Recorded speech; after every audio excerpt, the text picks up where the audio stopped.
This is the Queen of Jamaica, Her Majesty Queen Elizabeth II. Jamaica is a constitutional monarchy, so the Queen is the head of state. How much power does Her Majesty really have when it comes to Jamaica? And what is this power? Are there benefits to having the Queen for Jamaicans? And if so, what are they? And most importantly, the representatives of the Jamaican government spoke about the Republic several times, yet it appears that their action hasn't followed. Why not? With this episode, we shall look at pros and cons of having constitutional monarchy versus republic for Jamaica.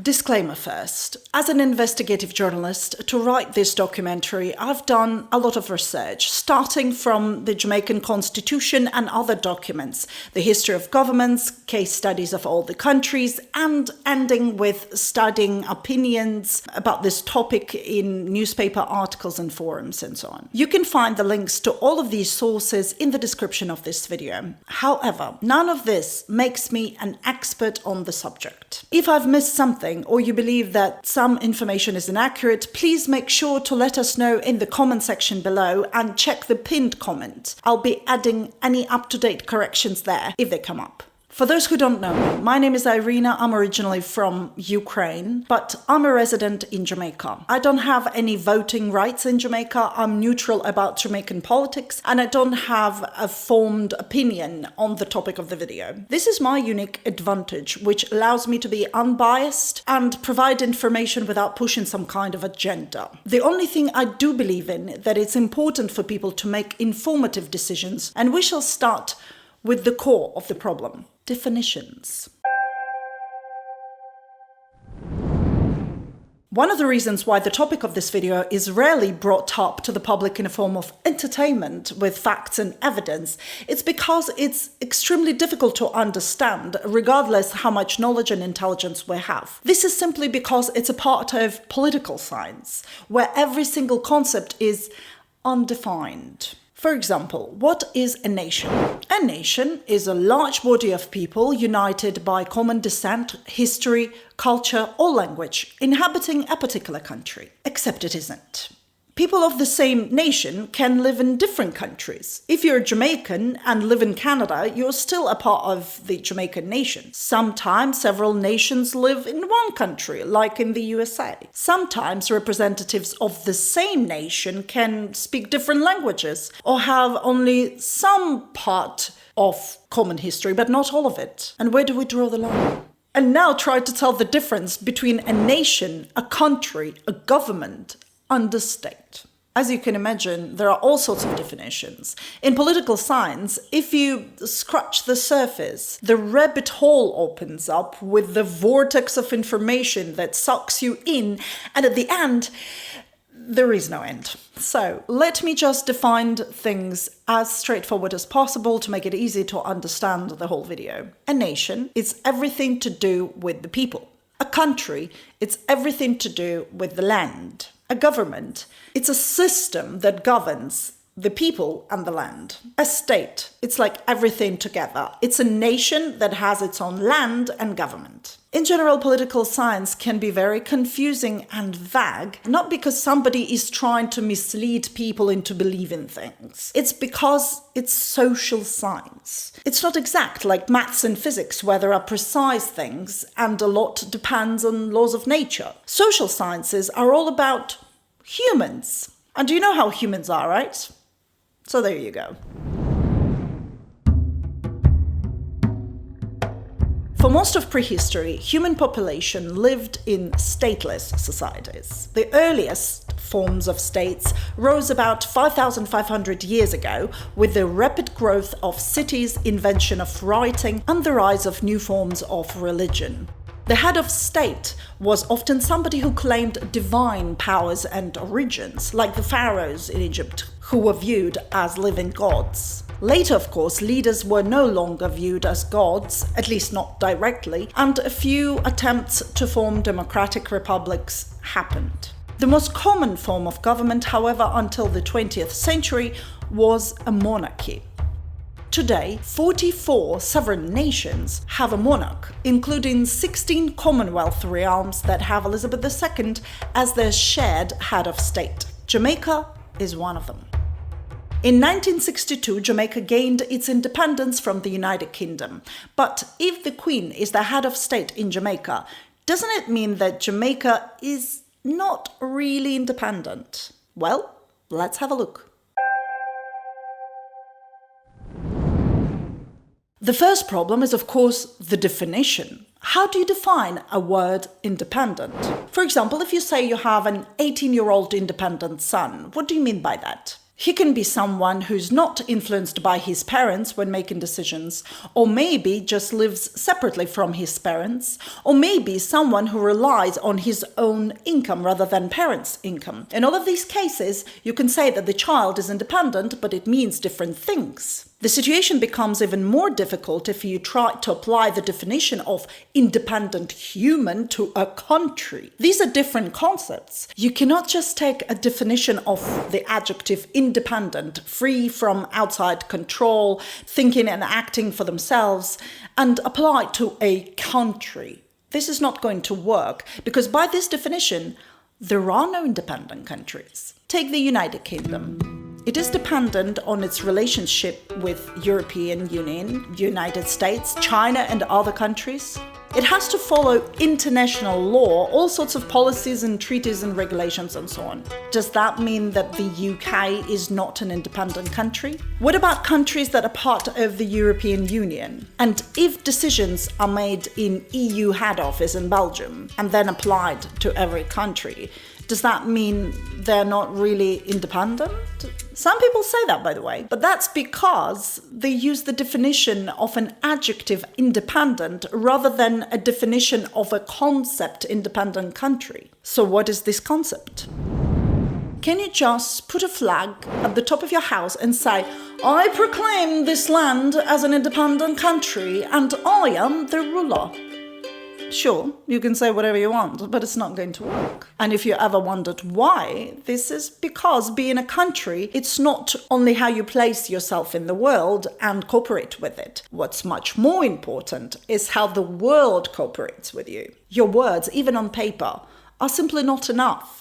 They have to be recognized by law, by international law. If they are not, and you're still claiming independence and assuming you can defend yourself with weapons and things, you would become an unrecognized state. Unrecognized states don't have treaty-making powers and they cannot engage in diplomatic relations with other sovereign states, which makes it impossible for them to do anything, actually. So the independence concept, when it is applied to a country, it's not only about your internal policy as much, like how you govern your people, and it's definitely not about your self-sufficiency. It is about how you cooperate with the rest of the world, and vice versa. An independent country is able to formulate and pursue its own foreign policy. Sure, all countries are influenced by others, but that doesn't mean they are not free to pursue a different course if they are willing to pay the consequences. Jamaica is an independent country not because it doesn't have any influence from the outside,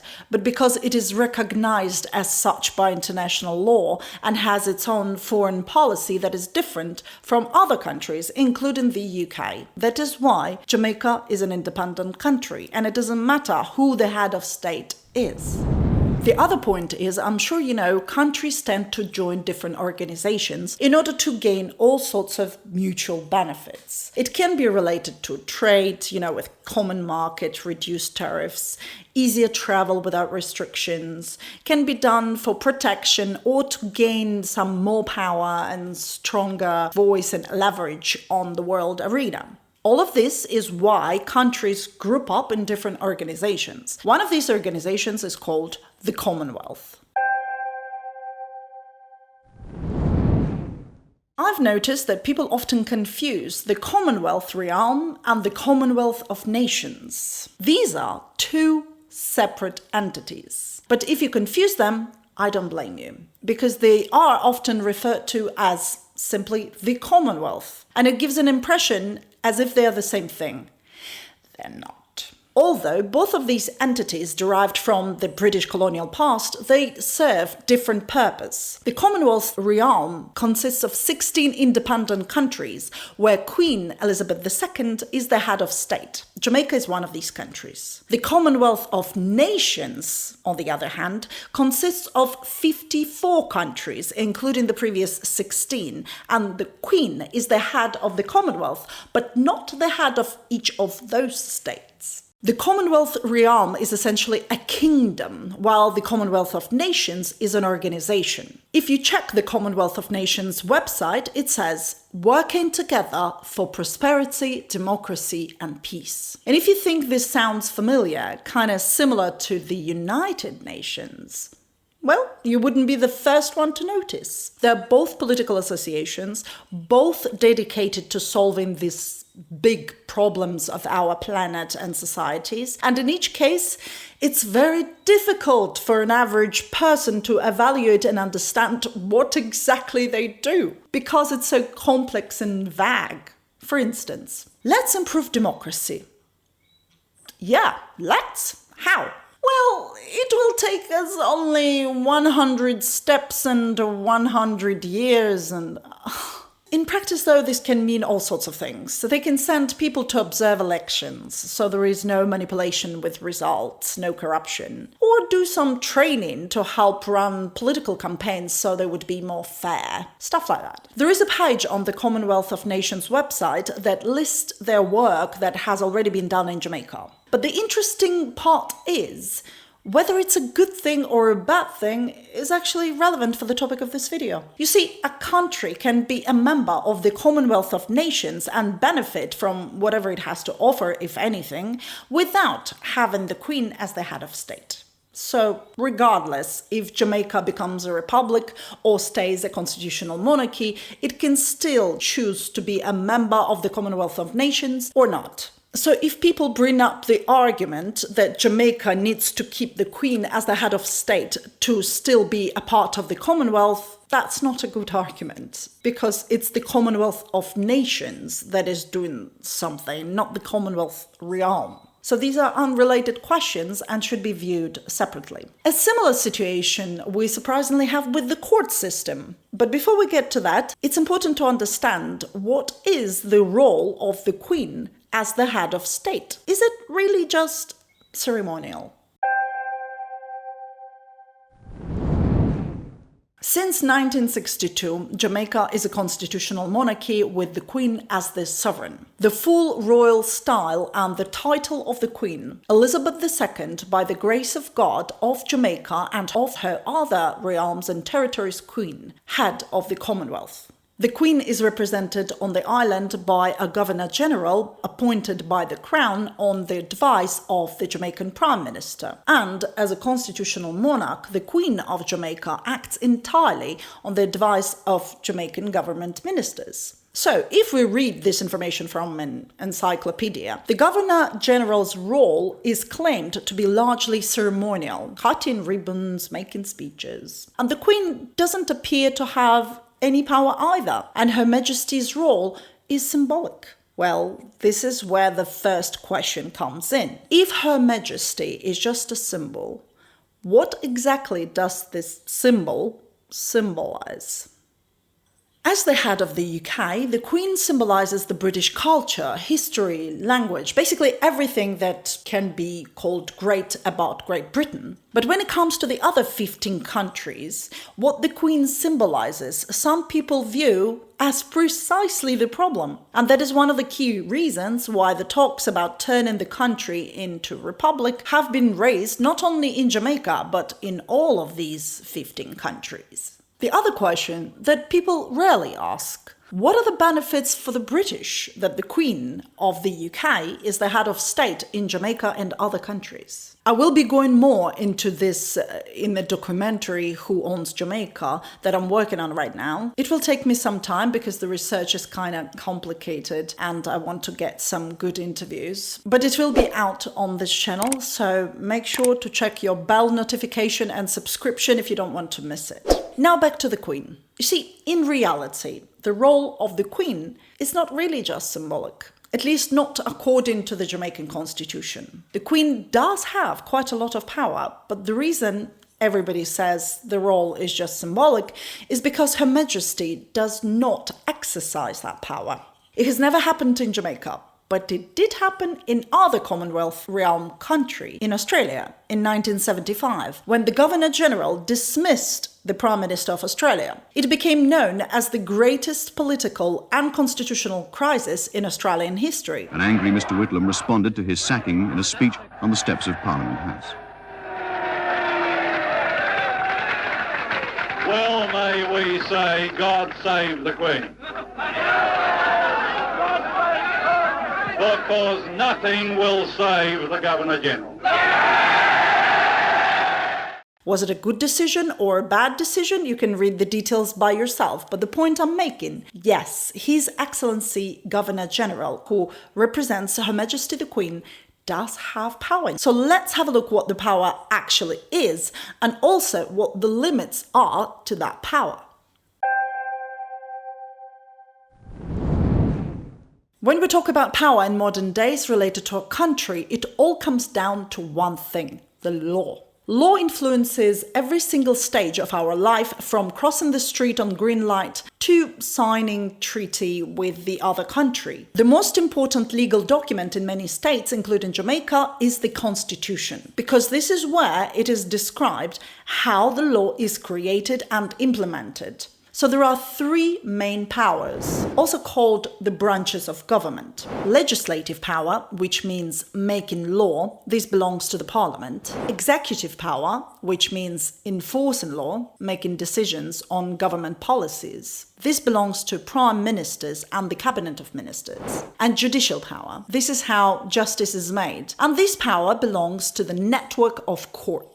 So, which one of these powers can be exercised by the Queen? The Parliament consists of the Senate, the House of Representatives, and Her Majesty the Queen. Or rather, Her Majesty's representative de facto head of state, Governor-General. When a new law is created, this is an act of Parliament in draft, known as a bill. For a bill to become law, it has to be first approved by the Houses of Parliament, and then it has to receive a formal assent of the Governor-General. Jamaica Constitution states the following: when a bill is presented to the Governor-General for assent, he shall signify that he assents or that he withholds assent. So technically, this means that every single law in Jamaica, or even an amendment to law, can only be done if it is approved by the Queen. This is why some people in Jamaica say, see, Jamaican government is not really independent. It's still run by the British monarch. But not the British government, though. And by this logic, the British government is not independent either. They have a constitutional monarchy as well, and each bill in the UK should also receive what's known as a formal royal assent. And theoretically, the Queen can withhold the assent. The last bill that was refused royal assent was the Scottish Militia Bill during Queen Anne's reign in 1708. Yeah, that long ago. But okay, in those days, there were a few more cases in British colonies when their assent was refused. And that became one of the reasons why a large territory wanted to become an independent country, known today as the United States. But when it comes to independent Jamaica, the last time the bill was refused was never. This is because it's a constitutional monarchy. This means that the monarch is limited by what is stated in the constitution and cannot just decide to do whatever. Yes, the monarch is the head of state, but not the head of government. And this changes everything. But before we get to that point, let's look at the executive powers of the Governor-General. Let me remind you that the executive branch makes all decisions about government policy and sets priorities for programs and services. This takes into account many factors like the wishes of the people and the distribution of financial resources, that is, the budget of the country. Any official source of information will tell you that the executive power and authority in Jamaica is the Prime Minister of Jamaica and the Cabinet of Ministers. For example, Jamaica Information Service here, executive branch, a photo, and it talks about ministers. But here's the thing. If you then open the Jamaican Constitution on a page about executive powers, you would see something very different. Here, starting with the very first line. The executive authority of Jamaica is vested in Her Majesty. There is more. Subject to the provisions of this constitution, the executive authority of Jamaica may be exercised on behalf of Her Majesty by the Governor-General, either directly or through officers subordinate to him. Nothing in this section shall prevent Parliament from conferring functions on persons or authorities other than the Governor-General. So, wait a minute. Does that mean that the authority and power of the Governor-General is higher than that of the Parliament? So not only the representative of the Queen has legislative power to approve laws in Jamaica, but also has the executive power to form government policies. But I earlier said this. As a constitutional monarch, the Queen of Jamaica acts entirely on the advice of Jamaican government ministers. So what's going on? This confusion is exactly what causes quite a lot of posts in social media on regular basis, where people say things like, well, the Jamaican government is just a puppet of the British Crown, quoting these pages from the Constitution. Do they have a point and the rest of people just don't know things? The lack of information is never a problem. Rather, it's an opportunity to learn something new. The lies fed to people for manipulative purposes. Not a real problem either, because eventually people will realize that that was a lie and change their opinion. The real danger always comes from half-truth. When you know a part of information and have evidence for it, you settle with it and stop questioning your belief. As a result, you can know something that is true, but at the same time, miss the whole point that changes everything. The subject of this video, and particularly this chapter about power, is a great opportunity to share how that happens. The thing is, you cannot just take a few parts of the Constitution, read it, take it out of context and say, see, even laws cannot be created without the approval of His Excellency Governor-General in the name of the Queen. How does that make Jamaica independent? Well, you need to read the rest of the Constitution, because there is a catch. Chapter 4. The Governor-General shall act in accordance with the advice of the Cabinet or minister acting under the general authority of the Cabinet. In simple words, yes, the Governor-General has the power to act in the name of the Queen, but the decision, what the act is, comes from the elected Prime Minister and the ministers. The Governor-General is directed to exercise any function on the recommendation of the Prime Minister after consultation with the leader of the opposition. Remember the case when the Governor-General in Australia dismissed the Prime Minister? It wasn't a decision out of the blue. The Governor-General was acting on recommendation of the leader of the opposition. When the Queen in 1708 refused their assent, it was because the ministers told Her Majesty to do that, advised. When it comes to law, you cannot just read a part of it. It's never that straightforward. There is always something that depends on something and then on something else. If you just pick up a document and go, aha, well, the only aha should be the understanding there is a very good reason why lawyers make such good money. Speaking of which, there is a third branch of power, the judicial system, the network of courts, with the final court decision for Jamaica being made in Privy Council in London. That's right. The final court for Jamaica is the British court, which raises quite a lot of concerns. So, is it another half-truth? What's going on? The administration of justice in Jamaica is carried out through a network of courts. And there are several tiers. For example, if you have a minor issue and you want to take it to court, you go to Tier 1, Petty Session Court, which is presided over by the Justices of Peace. The second tier is the Parish Court, and the third is called the Supreme Court. If you are unhappy with the decision of a court, you can then appeal. This is done in the fourth tier, known as the Court of Appeal. If you are unhappy with the court decision again, you can try to take your case to the final resort, which for Jamaica at the moment is Privy Council. It is the fifth and highest tier of the Jamaican court system, which is located in London, the UK. The decision of Privy Council are final. However, there is a catch again. Actually, few of them. I'll mention two. Appeals to the Privy Council are restricted to the cases of a certain monetary value and where they are of exceptional public importance, which means it's not like anyone who doesn't like the decision of the Court of Appeal in Jamaica just goes and complains to the Privy Council in London. For most cases, the Court of Appeal is the final court. The other thing, which is even more important, it has nothing to do with the Queen being the head of state.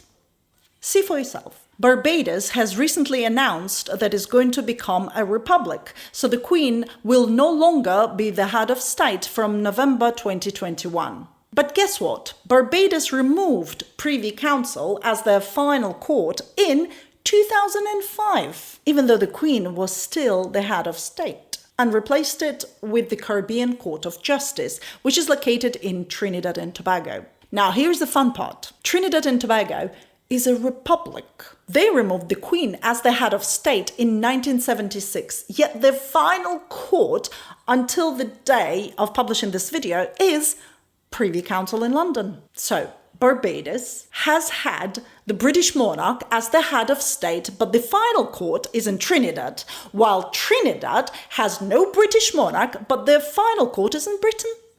This is because, just like the situation with the Commonwealth, the final court and the Queen as the head of state are two separate matters. So in theory, Jamaicans can choose to become a republic and still keep the Privy Council, or they can remain a monarchy and just choose a different court, or any combination. The point is, one decision does not depend on the other. But now you might be wondering, why does the whole thing has to be so complicated? Well, the reason is democracy, the separation of powers. Through free elections, citizens of a democracy confer powers upon their leaders that are defined by law. In a constitutional democracy, which is the case in Jamaica, power is divided so that legislature makes the laws, executive authority enforces and carries them out, and judiciary operates independently. No one branch can control all power in a democratic system. This is what's referred to as the separation of powers. So far, democratic systems have proved to be the most efficient form of government. So from this point of view, it doesn't matter if Jamaica is a monarchy or a republic, as long as it's a democracy. Finally, let's look at pros and cons of monarchy versus republic for Jamaica. The arguments you're going to hear are not my arguments. I've gathered them from different discussions and opinions just to present the whole picture. So let's look at arguments for monarchy and its benefits and counter-arguments, and then the arguments for republic and its benefits and counter-arguments. The current Jamaican Constitution is written in such a way to ensure that all political forces agree on a decision before it's pushed forward. And the power of the Governor-General in this case is like the power of the referee in sport. The referee doesn't play the game, but ensures that those who do play fairly. So the first argument in support of keeping the monarchy is precisely that. Some people simply say they don't trust the Jamaican government and worried it can get way too much power and turn into a dictatorship or something. And they see one of the pros for constitutional monarchy that the Queen is outside of the country, whereas the president would have been inside and too involved. The argument is quite solid because there have been cases like this when a country became a republic and then civil war, capture of power and all that. But then again, we shouldn't forget other examples too. Trinidad and Tobago, Guyana, Dominica, all of these are republics and democracies. So this point should be considered from all sides. The other argument that is brought forward as the benefit of the monarchy is that It's been working well for many years, so why change it? The supporters of this argument will point at Australia, Canada, New Zealand. These countries have the same constitutional monarchy as Jamaica with the same head of state. Yet look at them. All is great. The argument is not that solid, actually, because what do you define as working well? And those countries with really high standards of living and strong economies also considered removing the Queen, strangely enough, including the UK itself. Australia had a referendum, but majority voted to keep the monarchy. But if you agree that Jamaica has been doing pretty well as it is, whatever it is meant by that statement, then the argument is solid. 3. There are some less obvious arguments. For example, a question of protection. What if somebody decides to come to Jamaica and say, we want a part of the country? Who would do this in the 21st century, right? Remember, I'm from Ukraine, and that's what my country thought too, until in 2014, Russian government decided that a part of Ukraine, Crimea, should belong to Russia. And, the point I'm making, British overseas territories have UK military forces for their defense. The Queen is the head of state in Jamaica. Does this offer some kind of protection to Jamaica as well? Hypothetically, just in case, as a deterrent? Or maybe the Commonwealth realm does. And, if one of the 16 countries get in trouble, the other 15 come to defend it. If so, then this can be a good argument to consider. But I haven't found any proof for this information. So if you know where to find the proof, please share in the comment section below.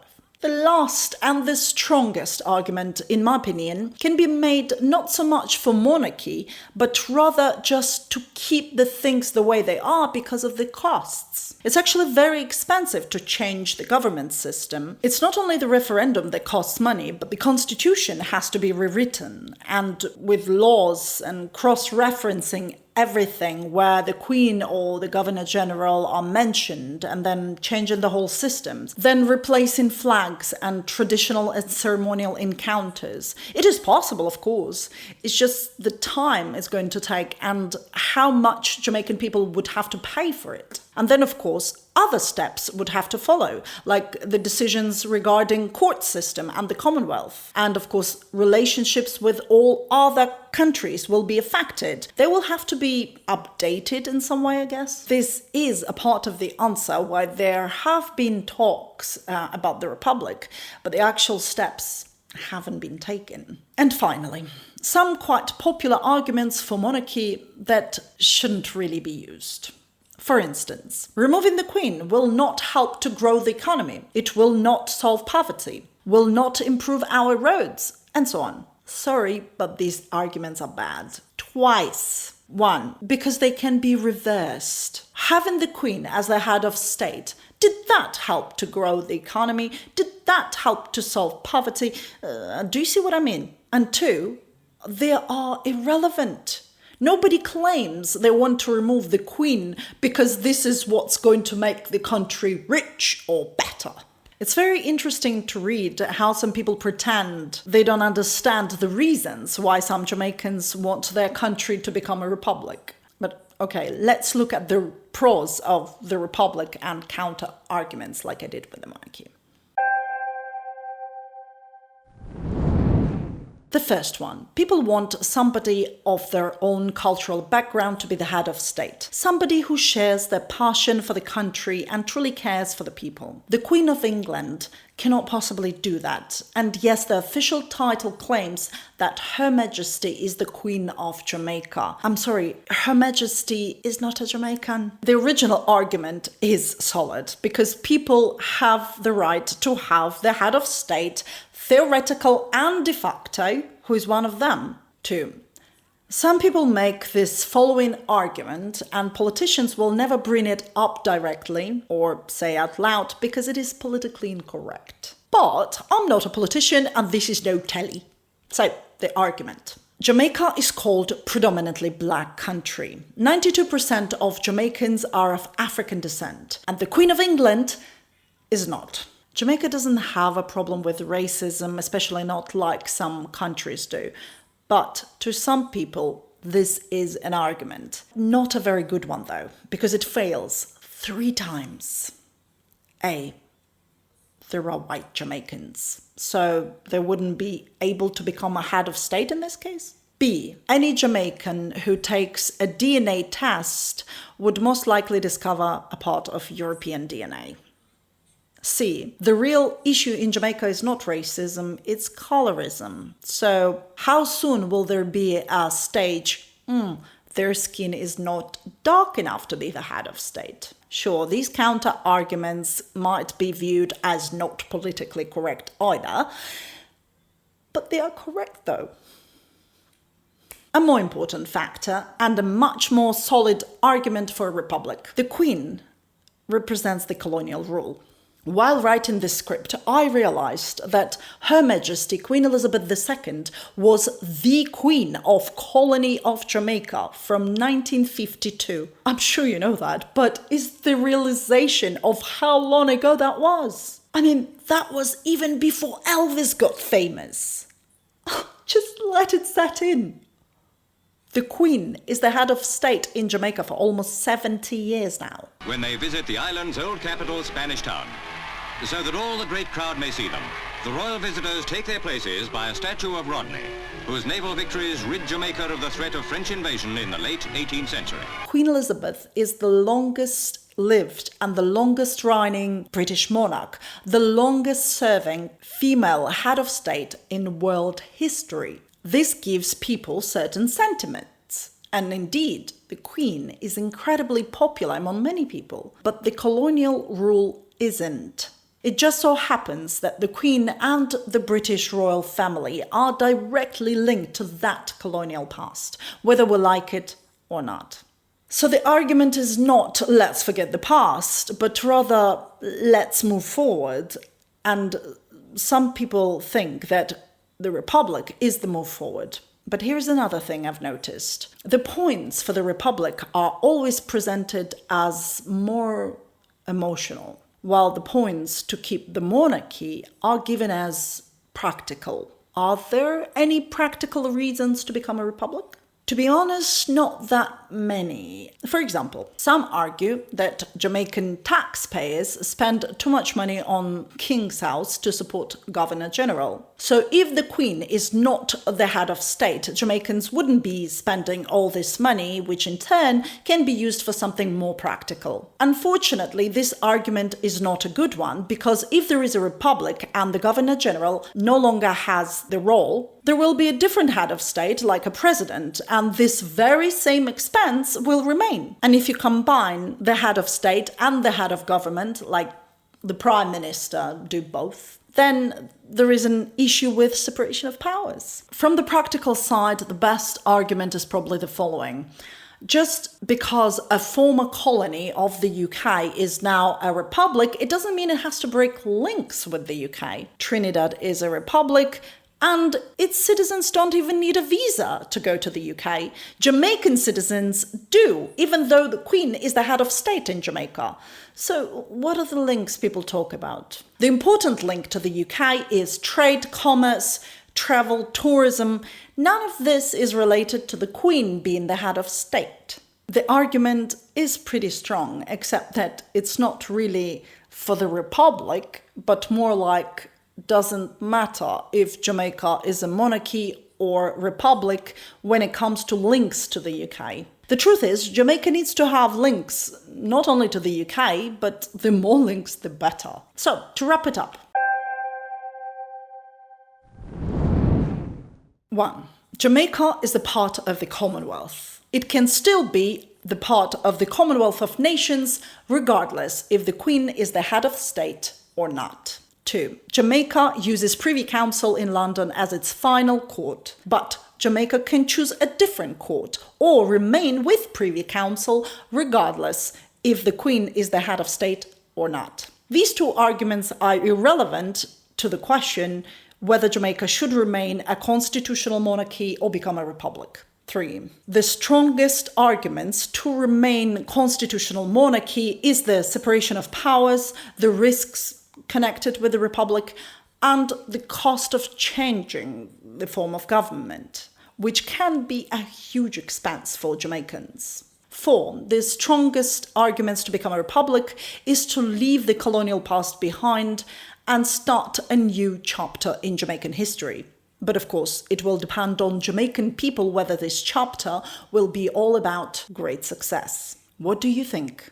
Please share your opinion in the comment section below, considering all the information you've just heard. I must be honest with you guys. The script for this video was probably one of the most difficult pieces I have ever written. The only reason why this video is even possible and I was able to, focus on it is because my work is sponsored by you, the audience. Each time you watch ads, like the video, leave a comment, share it. All of this contributes to the channel. If you'd like to support the beauty of independent journalism even further, please consider supporting this project on Patreon from only $5 per month. I would like to thank everyone kindly for the view, and special thanks are always to our top tier patrons for their continued contribution. My name is Irina, and I'll see you in the next one. Bye for now.